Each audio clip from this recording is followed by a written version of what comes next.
हाल में देखने को मिला है कि ये चुनाव आयोग पूरी तरह सरकार के इशारे में काम कर रहा है, या यूँ कहें कि पूरी तरह समर्पित होकर सरकार के लिए काम कर रहा है। हमने उत्तर प्रदेश के उपचुनावों में देखा है कि किस तरह वोटों की धांधली हुई, कि किस तरह बीजेपी ने मनमानी करी और लगातार चुनाव आयोग को शिकायत करने के बावजूद भी चुनाव आयोग ने कोई भी एक्शन नहीं लिया। और इसी के साथ यह भी देखने को मिला कि पुलिस खुद सादे कपड़े पहनकर वोट डालती नजर आई बूथ के अंदर, लेकिन चुनाव आयोग ने कोई भी अधिकारियों के खिलाफ कार्रवाई नहीं करी। सीसी फुटेज की जब मांग करी गई चुनाव आयोग से, तो चुनाव आयोग ने सीसी फुटेज तो नहीं दिए। इसी के साथ एक ऐसा कानून लेके आई है जहां पे कहा गया है कि 45 दिन के अंदर सीसी फुटेज हटा दिए जाएंगे। चुनाव आयोग पूरी तरह से पूर्ण तरीके से पक्षपाती स्वरूप में नज़र आ रहा है। और ये हम इसलिए भी कहना चाहेंगे कि चुनाव आयोग का जो ये स्वरूप बदला है वह इसीलिए बदला है जब से चीफ जस्टिस ऑफ इंडिया को हटाकर यूनियन मिनिस्टर को अपॉइंटमेंट ऑफ इलेक्शन कमीशन में लगाया गया है। तो कहीं ना कहीं जो बिल पास हुआ दिसंबर 2023 में, जहां पे absolute legal immunity for any action by the election commission, इसके साथ साथ protection from accountability and scrutiny, जो इस तरह का सुरक्षा कवच एक चुनाव आयोग को दिया गया, इस वजह से चुनाव आयोग पूर्ण तरीके से समर्पित होकर सरकार के लिए काम कर रहा है। जो SIR की जो प्रक्रिया है, स्पेशल इंटेंसिव रिवीजन, यह रिवीजन के नाम पर नागरिकता कानून लागू किया जा रहा है। रिवीजन के नाम पर अध्यक्ष जी, चुनाव आयोग द्वारा प्रशासनिक निष्पक्षता के नाम पर किया जा रहा यह कार्य हमारी नागरिकता, लोकतंत्र और संवैधानिक नैतिकता की बुनियाद पर सीधा निशाना है। जहां चुनाव आयोग को समय समय पर मतदाता सूचियों के पुनरीक्षण का अधिकार है और वह ये निरीक्षण करता भी है एनुअल समरी रिवीजन ASR के द्वारा, वहीं इस SAR की अभूतपूर्व बात यह है कि एक ऐसी संस्था द्वारा नागरिकता का प्रमाण फिर से मांगा जा रहा है जिसे कानूनन इसका अधिकार प्राप्त ही नहीं है। अब तक चुनाव आयोग एक ऐसी संस्था रहा है जिसका उद्देश्य हर मतदाता को शामिल करने का रहा है, लेकिन इस SIR के माध्यम से मतदाता को शामिल करने का यह सिद्धांत उलटकर बाहर करने की दिशा में तब्दील होता जा रहा है।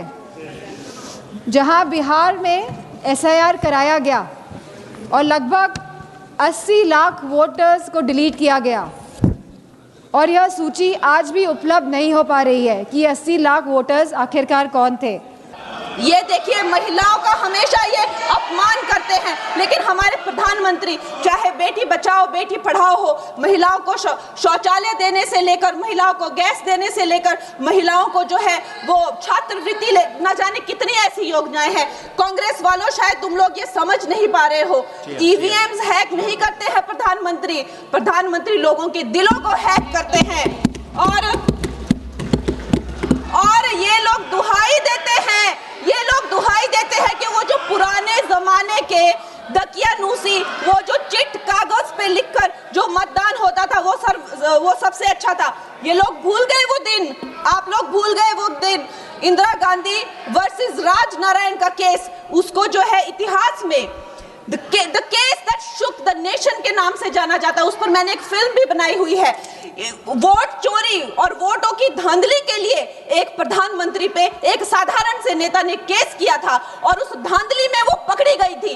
हर उनका जो आरोप है उसमें सच सिद्ध किया गया था और रातों रात उनको कुर्सी छोड़ने के लिए कहा गया था और रातों रात जो है उनको ये आदेश दिया गया था कि आगे इतने सालों तक आप कभी जो है वो चुनाव लड़ नहीं सकते। ये धांधलियां इन्होंने करी हुई हैं और ये जो है उस टाइम के बैलेट बॉक्सों को उठाकर ले जाते थे ये लोग, और आज कहते हैं कि इनको ईवीएम्स जो है वो हैक हो जाते हैं। अध्यक्ष महोदय जी, मैं इनको याद दिलाना चाहती हूँ, प्रियंका गांधी जी कहती हैं कि छोड़ो पुरानी बातें, हम पुरानी बातें नहीं करेंगे, हम पुराने लोगों के बारे में नहीं बोलेंगे।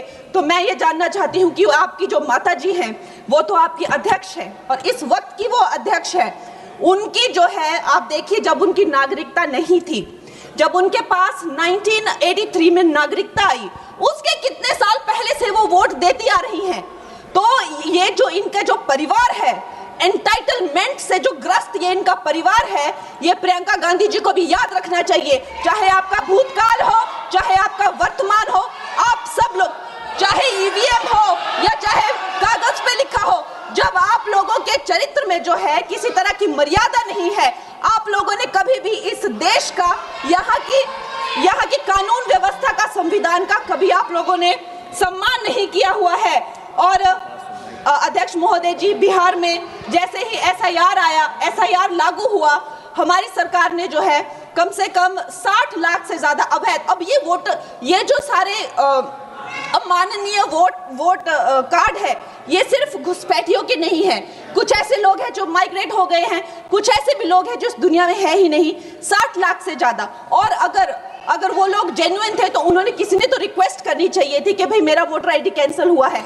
उसके उपरांत जो है 21 नए वोटर आईडी जो है उन्होंने दिए हैं, और इस तरह का एक माहौल बना बिहार में कि आज तक की सबसे ज्यादा वोटिंग जो है 67% वोटिंग हुई। नागरिकों में ये उत्साह जगा कि जो है इस तरह की जो क्लेंजिंग प्रोसेस है वो होना चाहिए। मैं एक देशभक्त होने के नाते अध्यक्ष महोदय जी, मैं ये प्रपोज करना चाहती हूँ कि हमारे देश में जो है हमेशा महीने 2 महीने बाद हमारे जो शीर्ष नेतृत्व हो गए, सारे अधिकारी हो गए, हमारे जितने भी रिसोर्सेज हैं, हम लोग उनको हर महीने 2 महीने में इलेक्शंस में जो है पुश कर देते हैं। इससे हमारे देश का बहुत ही भारी नुकसान होता है।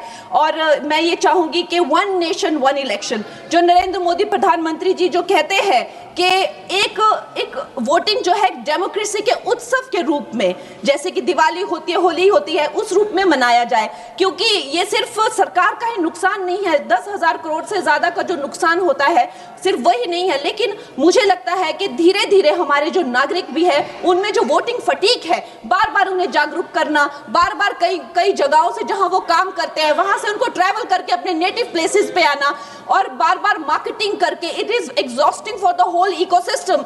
तो मैं ये प्रपोज करना चाहती हूँ कि 1 नेशन 1 इलेक्शन को लाया जाए, और ये जो भी हमें जिस तरह की जो असुविधा होती है हर महीने 2 महीने में इलेक्शंस की, उससे जो है हम बच सकते हैं। जय हिंद। धन्यवाद जी। माननीय सदस्य मियां अल्ताफ अहमद जी।